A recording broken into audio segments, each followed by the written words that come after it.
ఈ గెలుపు ఖచ్చితంగా మీది మాత్రమే, మీరు మాత్రమే కొట్లాడి గెలిచినారు. కేసీఆర్ గారి స్ఫూర్తితో ఎవరు సహకరించినా సహకరించకపోయినా మా నాయకుడు కేసీఆర్ గారు అందించిన పోరాట స్ఫూర్తితో మేము కొట్లాడతామని చెప్పి అధికార పార్టీ ఆగడాలను, అధికార పార్టీ అరాచకాలను అన్నిటిని ఎదుర్కొని, వాళ్ళ గూండాగిరిని, పోలీసు పవర్ను అన్నిటిని ఎదుర్కొని మీరు అద్భుతంగా వీరోచితంగా పోరాటం చేసినందుకు గట్టిగా చప్పట్లతో ఇక్కడ ఉన్న వాళ్ళందరూ మొత్తం నల్లగొండ జిల్లా మొత్తం ఇవ్వబడేటట్టు వారికి అభినందనలు చెప్పాలని కోరుతా ఉన్నా. గెలిచిన వారికి, స్వల్ప తేడాతో ఓడిన వారికి, గెలిచి ఓడిన వారికి పేరు పేరున అందరికీ అభినందనలు. గెలిచి ఓడిన వారు అని ఎందుకంటున్నా అంటే దగ్గర ఇప్పుడే మా భూపాల్ రెడ్డి అన్న చెప్పినట్టు ఒక 1000-1500 గ్రామాల్లో నిజానికి మనం గెలిచినాం. కానీ లంగతనంతో చిల్లర మల్లర మరి అధికారులను అడ్డం పెట్టుకొని కావాలని తిమ్మిని బమ్మిని చేసి గెలిచిన వాళ్ళని కూడా ఓడిపోయినట్టుగా రీకౌంటింగ్ లో ఓడగొట్టింది కాంగ్రెస్ ప్రభుత్వం.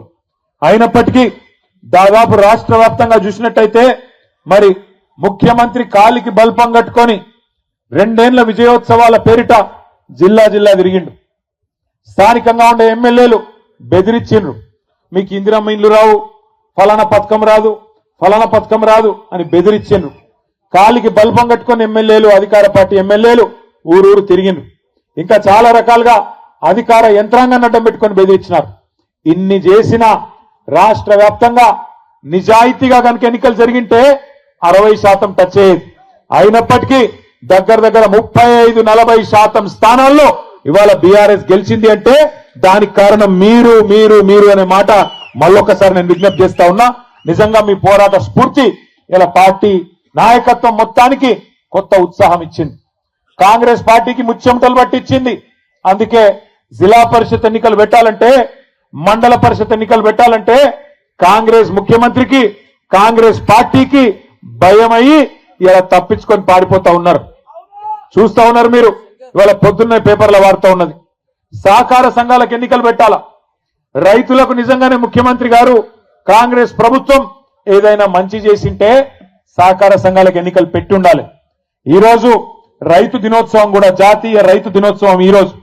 ఈ జాతీయ రైతు దినోత్సవం రోజు ఒక రైతు బిడ్డగా నేను ముఖ్యమంత్రి గారిని అడుగుతా ఉన్నా, నీకు నీ ప్రభుత్వానికి ఏమైనా నిజాయితీ ఉంటే, నీకు నీ ప్రభుత్వానికి నిజంగానే వ్యవసాయదారులకు ఏమైనా మంచి చేసినామనే నమ్మకం ఉంటే, దమ్ముంటే సహకార ఎన్నికలు పెట్టమని చెప్పి గట్టిగా నల్లగొండ వేదికగా నేను డిమాండ్ చేస్తా ఉన్నా. తప్పించుకోవచ్చు కొన్ని రోజులు, అధికారం ఉంది కదా, నామినేషన్ల ద్వారా పదవులు నింపుకున్నాం కదా అనే ఒక తొంపుతో తప్పించుకోవచ్చు. కానీ వాళ్ళ రాష్ట్రంలో ఉన్న వ్యవసాయదారులందరూ, వ్యవసాయ కూలీలు గాని, వ్యవసాయదారులు గాని అందరూ తీవ్రమైన కోపంతో ఉన్నారు. ఆ కోపం కొద్దిగా సర్పంచ్ ఎన్నికల్లో కనబడ్డది. సహకార ఎన్నికలు పెడితే రైతులు కర్రుగాల్చి వాత పెడతారనే భయంతో ఇలా నామినేటెడ్ పద్ధతుల్లో ఆ పదవులు నింపుకునే ప్రయత్నం చేస్తా ఉన్నాడు ముఖ్యమంత్రి గారు.